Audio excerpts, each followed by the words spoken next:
Pagi. Pagi, Pagi, Pak. Bagus. Bagaimana kabarnya hari ini? Baik. Sangat baik. Nah, mudah-mudahan dengan kata baik itu, baik pula pelaksanaan kegiatan yang pada pagi hari ini kita akan laksanakan.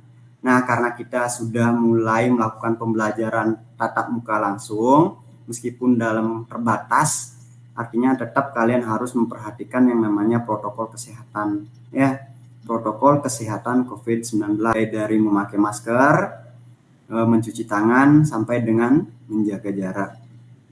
Nah, sebelum mulai ke kegiatan, Pak ingin mengucapkan terima kasih terlebih dahulu kepada seluruh anak-anak yang pada hari ini sudah bersedia hadir di ruang gym ini sesuai dengan undangan yang Pak sampaikan kemarin lewat WhatsApp maupun Google Classroom. Nah, sebelum mulai ke kegiatan, ada baiknya kita awali kegiatan ini dengan doa terlebih dahulu agar apa yang kita laksanakan pada pagi hari ini berjalan dengan lancar dan sesuai dengan apa yang kita harapkan. Nah, untuk doa akan Bapak pimpin langsung. Berdoa menurut agama dan kepercayaannya masing-masing, dipersilahkan.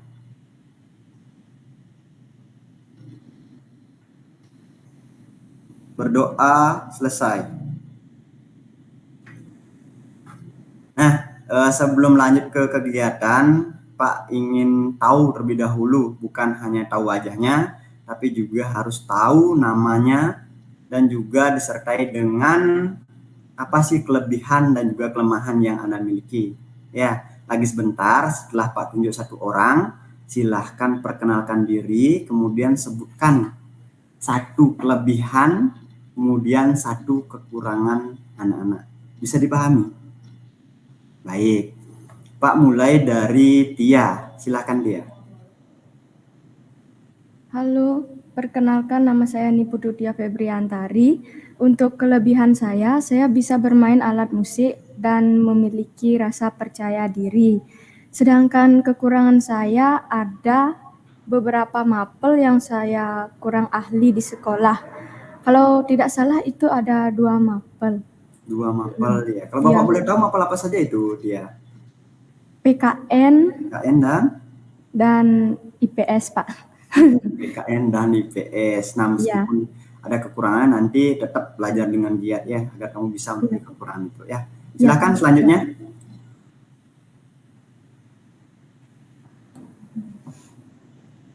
Perkenalkan, nama saya Nika Dek Winda Mulanistianise, bisa dipanggil Winda. Nah, menurut saya, kelebihan saya cukup unggul di bidang pelajaran, dan untuk kekurangannya, saya agak sulit dalam mengatur waktu.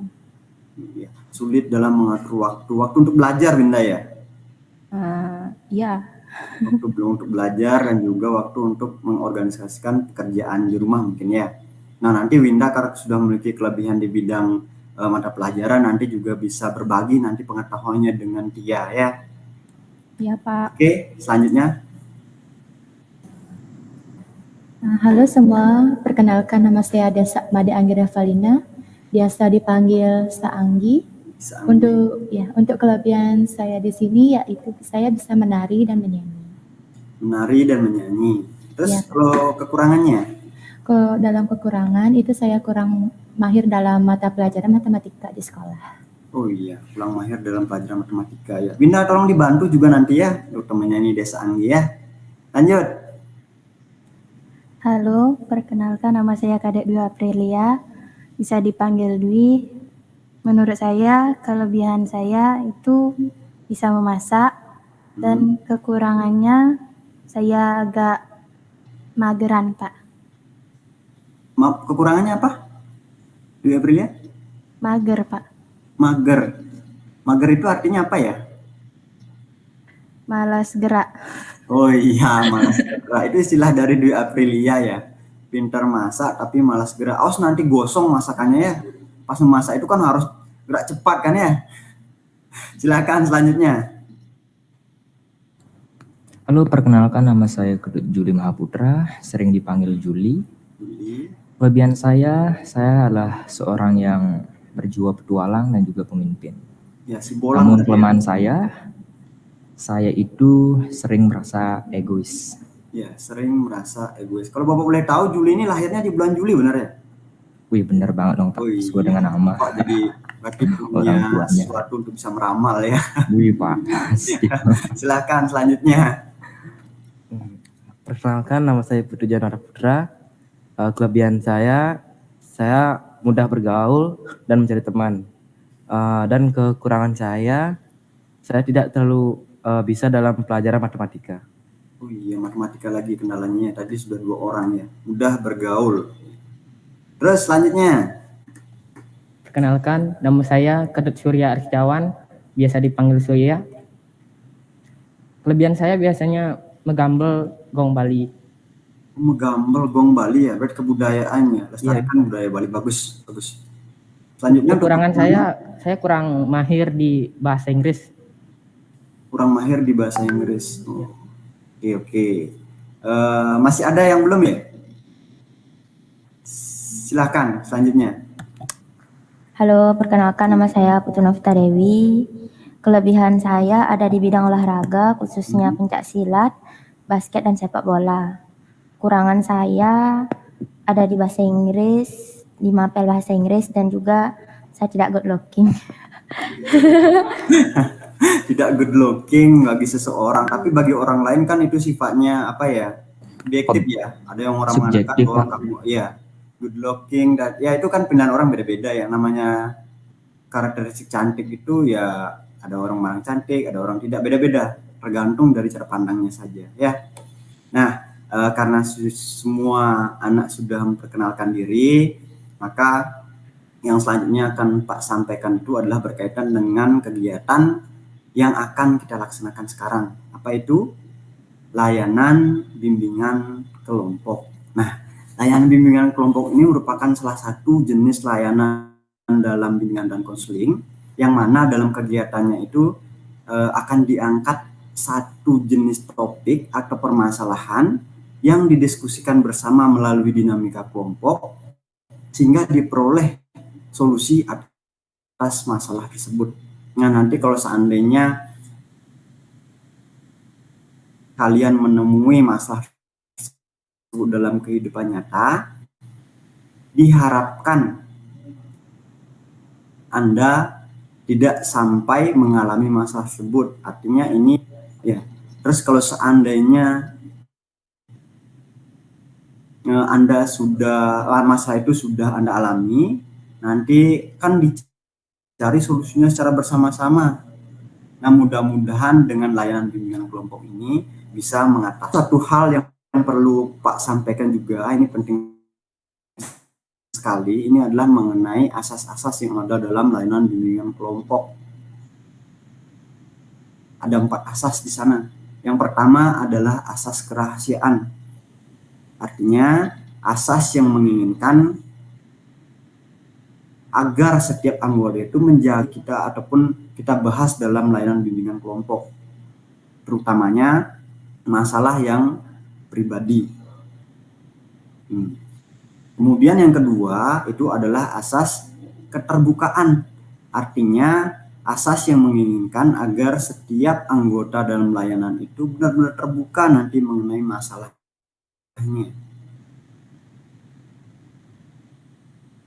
maupun memberikan solusi. Ini adalah asas kesukarelaan. Artinya asas yang meminta kalian untuk sukarela memberikan solusi, saran, masukan, maupun tanggapan terkait dengan masalah yang nantinya akan diangkat. Artinya tanpa paksaan dari pihak manapun. Kemudian asas yang keempat, ini adalah asas kenormatifan, yakni asas yang menginginkan agar kalian itu tetap memperhatikan norma-norma yang berlaku di dalam masyarakat, di sekolah, maupun di kehidupan kita sehari-hari. Artinya nanti pada saat Anda menyampaikan pesan, saran, maupun masukan, usahakan menggunakan gestur maupun bahasa yang sopan. Bisa dipahami? Bisa, Pak. Baik. Bisa. Pak. Sebelum lanjut ke kegiatan inti, Pak ingin mengadakan satu jenis permainan terlebih dahulu agar kita semua bisa lebih fresh lah, bisa lebih berkonsentrasi dalam mengikuti kegiatannya. Nah, untuk permainannya, ini juga permainan yang cukup menarik. Lagi sebentar Pak akan chat Juli Mahaputra, kemudian Juli akan memperagakan 2 buah kata sampai 3 buah kata yang nantinya akan ditebak oleh setiap anggota kelompok yang lain. Bisa dipahami? Bisa, Pak. Bisa, Pak. Bisa. Pak chat dulu Juli. Siap. Untuk chatnya sudah Pak kirim ke Juli. Silakan Juli diperagakan. Kemudian teman-teman yang lain menebak ya. Apa sih kata yang dimaksud? Silakan. Dengarkan baik-baik ya. Perhatikan baik-baik ya.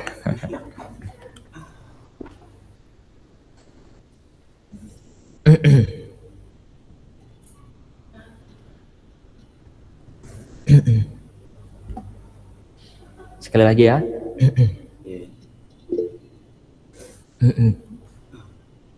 Tia, silakan coba Tia.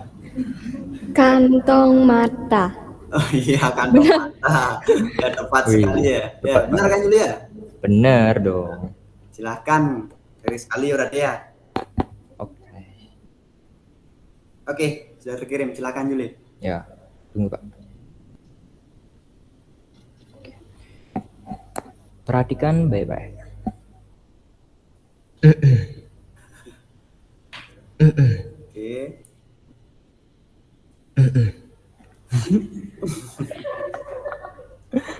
Bisa kalian tebak nggak? Siapa ya? Dwi Aprilia. Silakan. Saya minum susu. Oke, berarti cerdas-cerdas ya. Ternyata dari gerak-gerik pun gestur itu bisa langsung ditebak kata apa yang dimaksud. Oke, untuk merefresh saja. Mudah-mudahan setelah kegiatan permainan ini kita bisa lebih fresh, bisa lebih fokus lagi. Ya, baik. Sebelum lanjut, Bapak ingin kembali menekankan bahwasanya nanti pada saat kegiatan layanan, Bapak sangat mengharapkan partisipasi kalian untuk memberikan saran, masukan, tanggapan, maupun solusi terkait dengan masalah yang akan kita angkat nanti dalam layanan bimbingan kelompok. Bisa dipahami? Oke. Bisa, Pak. Bisa, Pak. Baik, kita langsung saja ke tahap kegiatannya. Untuk topik yang akan kita bahas pada pagi hari ini adalah topik yang sangat menarik dan juga sedang hangat-hangatnya di masa pandemi sekarang. Apa itu? Topiknya adalah mengenai etika bermedia sosial.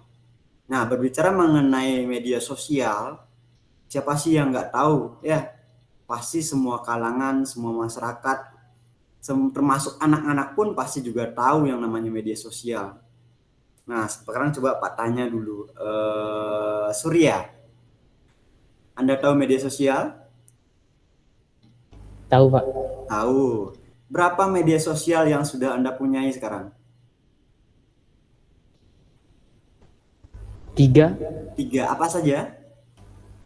WA, WhatsApp, Facebook, dan Instagram. Itu lumayan ya populer sih di kalangan remaja ya untuk Instagram. Kalau Pak tanya Novita, ya aplikasi media sosial apa saja yang Anda punya? WhatsApp, TikTok, Facebook, Instagram. Nah, mungkin untuk jenis media sosial yang sudah Anda punya itu lebih banyak ketimbang saya ya, ketimbang guru Anda. Mungkin Anda juga lebih hebat dalam penggunaannya. Karena apa? Karena ini merupakan salah satu kebutuhan, apalagi di musim pandemi seperti sekarang ya. Pembelajaran tidak lagi dilakukan tatap muka langsung, tetapi pada saat awal pandemi berada di Indonesia atau menjangkit masyarakat di Indonesia, pembelajaran sudah dilaksanakan dengan cara daring. Artinya Anda harus memanfaatkan berbagai media sosial maupun teknologi agar bisa mengikuti pembelajaran daring itu, baik itu bukan menggunakan WA, mungkin Google Classroom dan lain sebagainya. Nah, berbicara mengenai media sosial, sebenarnya ada dua dampaknya sih secara umum. Yang pertama ada dampak positifnya, kemudian ada dampak negatifnya. Nah, sebelum lanjut, Pak ingin tanya terlebih dahulu, ada tidak yang tahu apa sih kira-kira fungsi ataupun dampak positif dari media sosial itu? Silahkan. Desa, silahkan. Untuk dampak positif media sosial di zaman sekarang ini mungkin kita lebih bisa gampang berkomunikasi dengan orang-orang jauh atau keluarga yang jauh, gitu Pak. Iya, luar biasa sekali Desa ya. Berarti dengan media sosial kita secara tidak langsung dapat mempermudah komunikasi kita dengan orang yang jaraknya belasan kilometer sampai puluhan kilometer. Ya, silakan Juli. Tempat menimba ilmu selain di sekolah. Iya, media sosial sebagai sebagai salah satu fungsi atau dampak positif yang disampaikan oleh Desa Anggi tadi, juga ada sebagai sumber maupun sebagai penunjang kegiatan pembelajaran Anda, mencari buku, sumber yang relevan untuk mendukung kegiatan pembelajaran secara daring maupun tatap muka nantinya. Ya, selain itu ada lagi, silakan Novita. Memudahkan untuk mencari informasi. Ya, memudahkan untuk mencari informasi. Informasi apa saja, Novita? Contohnya?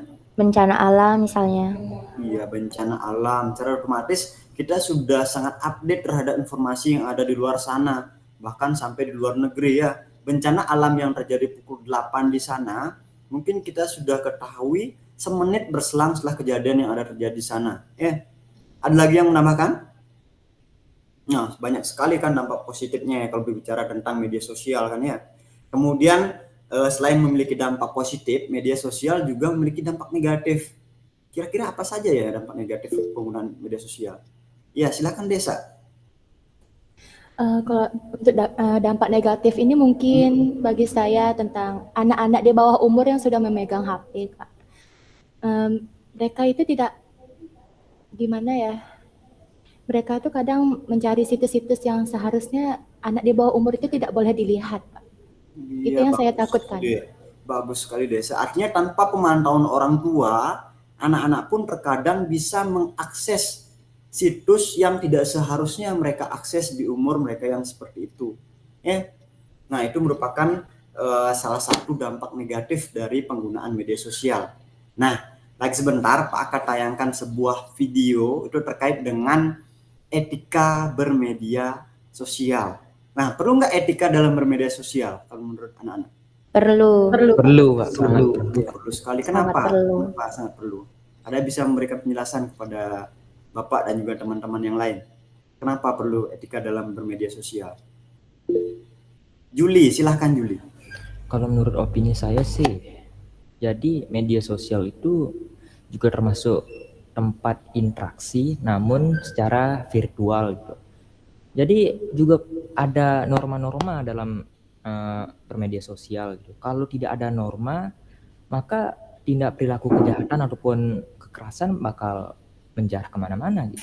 Iya, benar sekali apa yang disampaikan oleh Juli. Nah, meskipun kita berada dalam dunia maya, artinya tatap maya, pasti terjadi yang namanya interaksi. Interaksi itu harus didasarkan pada etika yang berlaku. Nah, sekarang Anda simak bersama-sama. Saya punya atau Bapak punya satu buah cuplikan video. Silakan Anda simak. Nanti silakan Anda refleksi maupun berikan tanggapan terkait dengan video yang akan lagi sebentar Bapak tayangkan.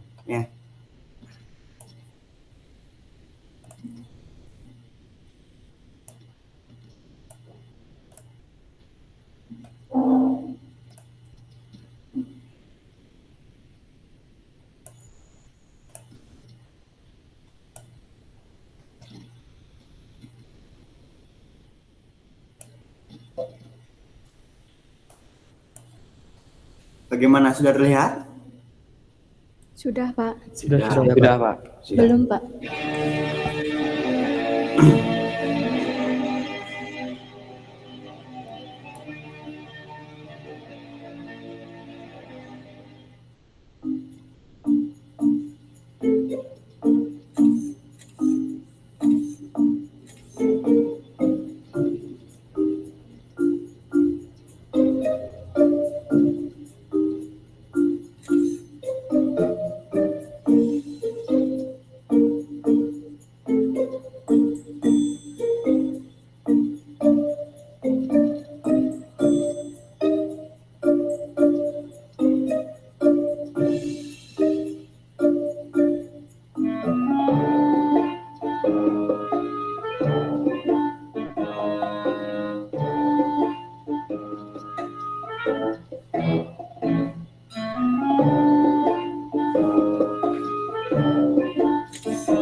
Oke, sudah disimak secara seksama videonya? Sudah? Sudah, Pak. Oke, ada tidak yang bisa memberikan tanggapan terkait dengan video yang sudah ditayangkan tadi? Juli ya, silakan. Jadi menurut saya Pak ya, ketika kita ingin memberikan masukan ataupun kritikan pada orang ya, khususnya publik gitu, kita wajib atau harus terlebih dahulu menjadi contoh atas kegiatan itu. Percuma kan kalau kita ingin memposting hal-hal baik, ingin mengkritik suatu apapun gitu, tapi kita yang melanggarnya ya sama aja dengan bohong gitu Pak. Oh iya, terima kasih Juli, pendapat yang sangat bagus tadi sekali dari Juli tadi. Silahkan Desa. Bagi saya pendapat untuk video ini kurang baik, Pak. Bagaimana ya, dia itu tidak ada minta izin dulu sebelum memposting foto seseorang. Iya, luar biasa. Berarti sebelum memposting sesuatu, entah itu video, foto, dan lain sebagainya yang itu merupakan privasi seseorang, kita tidak bisa dengan sembarangan ya mempostingnya di media sosial yang kita punya. Terlebih dahulu kita harus meminta izin dari orang tersebut. Ya, bagus sekali pendapatnya Desa tadi. Selanjutnya Winda, silahkan. Menurut saya, Pak, seharusnya sebelum menyebarkan informasi tertentu harus dicari tahu dulu kebenarannya. Bisa saja kan seperti dia memfoto temannya yang sedang bermain HP di kelas. Bisa saja dia sedang mencari informasi tentang suatu pelajaran kan? Iya, tepat sekali. Artinya sebelum memposting suatu kegiatan di media sosial, Anda pastikan dulu apakah foto, video yang sudah Anda sharing di media sosial itu terbukti kebenarannya. Bagus sekali pendapat dari Winda tadi. Selanjutnya Dwi Aprilia, silakan. Seperti yang dibilang Winda tadi, memang dia mengingatkan orang-orang untuk tidak bermain HP saat di kelas maupun di masjid. Namun dia sendiri yang salah karena tidak menyelidiki dulu apakah benar dia bermain HP atau tidak. Iya, ini mendukung pendapatnya Winda tadi ya, harus dicari dulu kebenarannya seperti apa, baru Anda bisa menjudge orang tersebut benar atau salah, layak atau tidak Anda posting di akun media sosial Anda. Bagus sekali pendapat daripada anak-anak tadi, artinya Anda ataupun anak-anak sudah menyimak video dengan benar-benar seksama ya. Ada lagi yang ingin menambahkan terkait dengan video yang sudah Bapak tayangkan tadi? Ada? Baik. Kalau tidak ada, lagi sebentar Pak akan tayangkan kembali sebuah video. Artinya video yang bisa memberikan Anda bayangan tips bagaimana etika bermedia sosial yang baik. Bentar.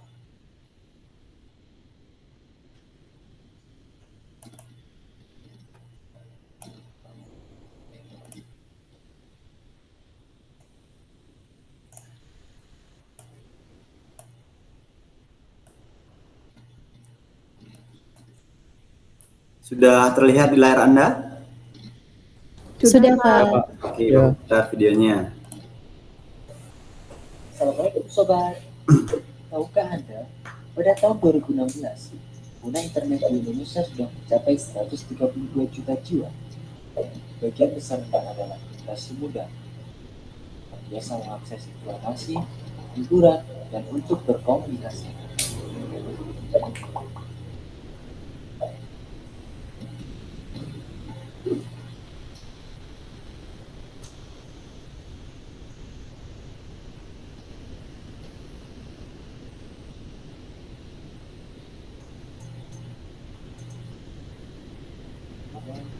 Banyak sekali pelanggaran etika sehingga terjadi konflik sosial di masyarakat. Maka, mari kita simak etika bersosial media berikut ini. Pertama, jangan mengumbar informasi yang bersifat pribadi.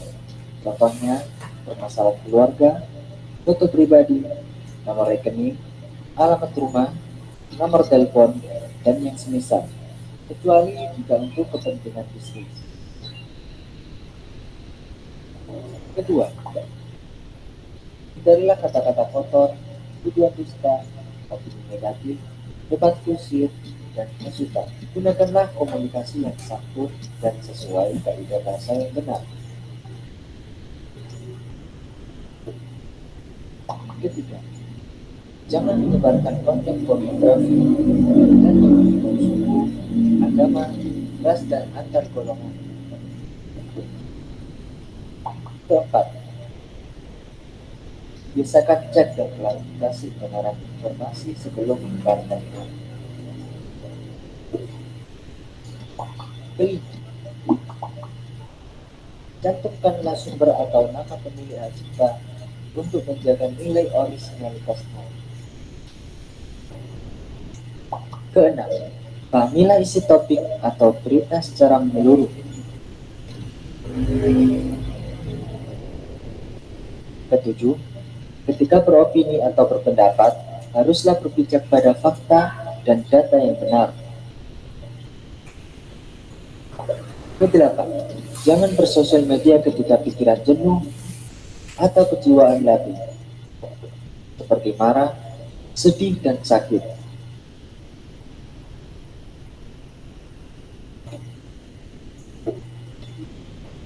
Kesembilan, jangan menggunakan nama atau akun samaran karena akan menjadi awal penipuan dan melanggar undang-undang yang berlaku di negara kita, sobat.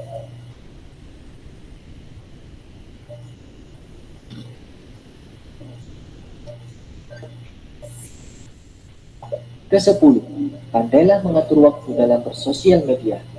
Gunakanlah sosial media untuk hal-hal positif dan pilihlah konten yang menunjang produktivitas, serta jadikan sosial media sebagai sarana berbagi kebaikan, kebahagiaan, optimisme, saling menolong, dan saling menghargai.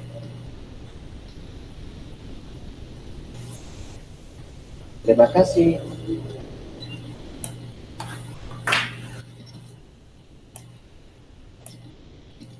Oke, tadi sudah ditayangkan paling tidak ada 10 tadi ya, kalau tidak salah kita simak bersama bahwasannya ada tips dan triknya dalam etika bermedia sosial. Ada tidak dari kalian yang bisa menyimpulkan bagaimana sih tips dan trik etika bermedia sosial yang baik itu? Dari sudah video yang sudah Anda simak ya. Tia, silahkan, dari tadi Pak belum mendengar suaranya Tia. Silahkan. Menurut saya, tips dan trik yang benar dalam etika bermedia sosial yaitu jangan pernah atau jangan menyebarkan masalah pribadi ke sosial media, Pak. Untuk alamat rumah gitu, nomor rekening, karena kejahatan itu bisa saja terjadi. Ya, karena mereka sudah tahu seumpama alamat rumah kita, kan mereka lebih dengan cepat bisa melakukan kejahatan karena mereka sudah tahu kan alamat rumah kita gitu, Pak. Iya, tepat sekali apa yang disampaikan oleh Tia tadi. Jadi jangan menyebarkan informasi pribadi di media sosial yang kita mempunyai, karena itu bisa berdampak ke kejadian kriminal nanti seperti yang disampaikan oleh Tia tadi. Kalau seandainya kita memberikan alamat rumah, secara otomatis orang akan tahu apa yang ada di rumah kita, sehingga timbul rasa ingin melakukan sesuatu yang sifatnya kriminalitas. Ya, silahkan Desa. Seperti yang saya simak di video tadi ya, contohnya itu tidak menyebarkan situs-situs yang berbau pornografi atau kekerasan. Dan selanjutnya itu jika ingin berpendapat dalam suatu postingan di media sosial itu harus sesuai dengan faktanya agar tidak terjadi kesalahpahaman, Pak.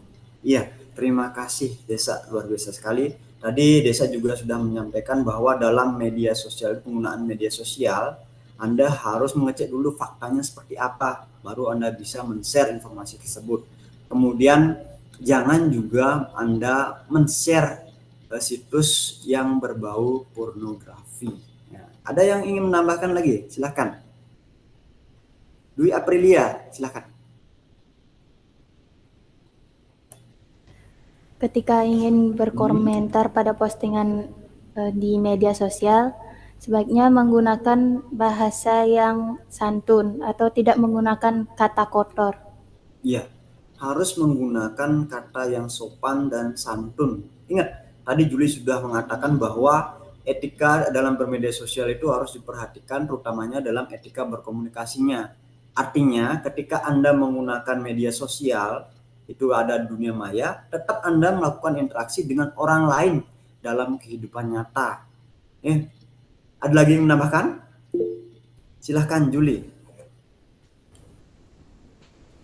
Jadi janganlah menggunakan nama samaran. Itu akan menjadi awal penipuan dan juga melanggar UUD. Iya. Setelah itu janganlah bermedia sosial ketika jiwa sedang jenuh. Jangan menggunakan media sosial ketika Anda dalam keadaan jenuh maupun emosional. Ya, karena secara tidak langsung apa yang Anda rasakan sekarang mungkin Anda akan tuangkan dalam entah itu status dan lain sebagainya dalam media sosial. Ada lagi yang menambahkan? Ya, Desa, silakan. Ketika bermedia sosial ini mungkin para remaja atau siapapun itu pasti bakal keseruan lah Pak sampai lupa waktu. Makanya di sini saya sarankan agar pintar-pintar membagi waktu sebelum melakukan kegiatan apapun. Misalnya kita membuka media sosial, tapi kita tidak boleh lupa waktu dengan kegiatan lain. Mohon maaf berbelit-belit Pak. Iya, terima kasih Pak bisa menangkap apa yang dimaksudkan oleh Desa tadi. Artinya ketika Anda menggunakan media sosial, meskipun itu menyenangkan, bisa menghibur kita dan lain sebagainya, Anda juga tetap harus memanajemen waktu yang Anda punya. Misalnya ketika sore hari Anda harus membantu orang tua, silahkan gunakan waktu itu untuk membantu orang tua. Bukan Anda gunakan untuk tetap mengupload maupun menyimak video yang ada di media sosial. Itu kan otomatis membuang-buang waktu Anda. Ya, carilah informasi yang berguna untuk Anda, utamanya karena kalian statusnya masih seorang pelajar, berarti Anda harus mencari informasi yang terkait dengan ilmu pengetahuan yang relevan dengan status Anda sebagai seorang pelajar sekarang. Ya, jadikan media sosial sebagai sumber ilmu pengetahuan. Ada lagi yang ingin menambahkan? Ya, Novita, silakan. Menggunakan media sosial sebagai sarana kebahagiaan, kebaikan, untuk saling menolong, dan juga yang lainnya yang bersifat positif. Iya, gunakanlah media sosial secara bijak. Entah itu dengan menolong orang lain, kan tidak jarang kita juga temui bahwasannya ada yang memfoto seseorang dalam keadaan ekonomi katakanlah menengah ke bawah sampai tidak bisa makan dan lain sebagainya, itu diposting di media sosial dengan tujuan apa? Dengan tujuan agar orang yang dermawan bisa membantu orang yang berada dalam kesulitan. Itu termasuk ke dalam media sosial yang positif, ya, artinya bisa membantu orang lain yang sedang dalam kesusahan. Nah, secara umum pendapat dari anak-anak sudah sangat luar biasa. Maka dari itu Pak akan simpulkan dari semua pendapat Anda. Anda bisa lagi sebentar menyimaknya dalam satu buah slide PowerPoint.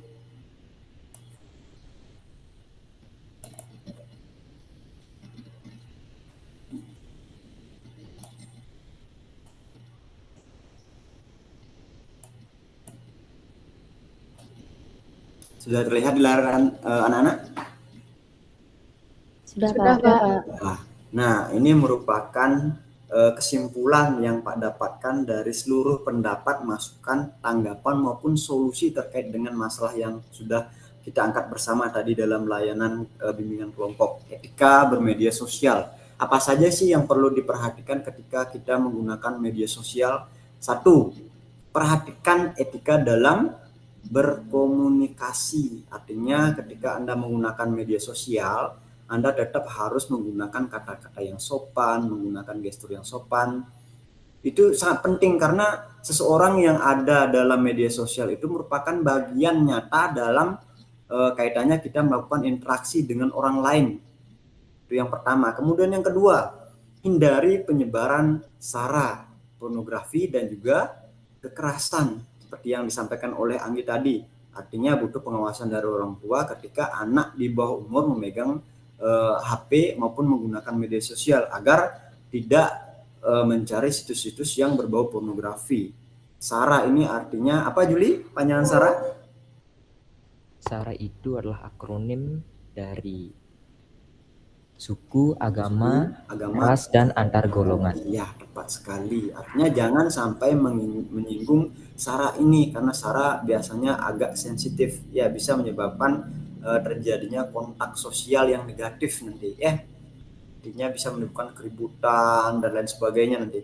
Kemudian yang ketiga, periksa kebenaran berita. Ya, sebelum Anda memposting sesuatu di media sosial Anda perlu memastikan bahwa berita itu memang benar adanya. Artinya bukan berita yang berbau hoax, ya. Kemudian yang keempat, menghargai hasil karya orang lain. Ini sangat penting sekali karena setiap hasil daripada orang lain itu pasti ada hak ciptanya. Jadi Anda tidak bisa menjadi seorang plagiat, artinya Anda memposting sesuatu yang bukan merupakan hasil karya Anda nanti Anda bisa terjerat undang-undang juga. Kemudian yang kelima, yang tidak kalah pentingnya adalah jangan mengumbar informasi pribadi seperti yang disampaikan oleh Tia tadi. Jangan sampai Anda mengumbar informasi tentang rumah Anda di mana ataupun tentang ATM yang Anda punyai, ya. Jadi secara umum itu merupakan etika bermedia sosial yang perlu Anda perhatikan. Nah, sampai di sini ada yang ditanyakan kembali atau ada yang perlu kita bahas kembali? Tidak, Pak. Tidak, Pak. Nah, sebelum kita akhiri kegiatan pada pagi hari ini, Pak ingin mengucapkan terima kasih atas partisipasinya, atas keaktifannya dalam kegiatan bimbingan kelompok pada pagi hari ini. Nah, semoga apa yang kita bahas pada pagi hari ini bisa berguna dan bisa Anda lakukan dalam kehidupan sehari-hari, utamanya dalam penggunaan media sosial. Nah, sebelum Bapak akhiri, Pak ingin menyampaikan bahwasannya ada satu tugas yang sudah Pak sisipkan di Google Classroom. Nanti silahkan Anda buka dan juga silahkan Anda kerjakan di rumah. Bisa dipahami? Bisa, Pak. Bisa, Pak. Bisa, Pak. Baik. Bisa. Sebelum kita akhiri, karena tadi sudah diawali dengan doa, alangkah baiknya kalau kita akhiri pula dengan doa.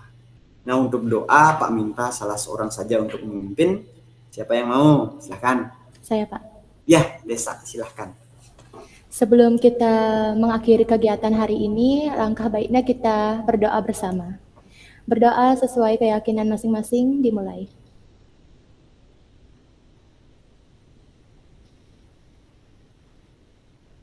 Berdoa selesai. Baik, terima kasih Desa. Sampai ketemu minggu depan anak-anak. Selamat pagi.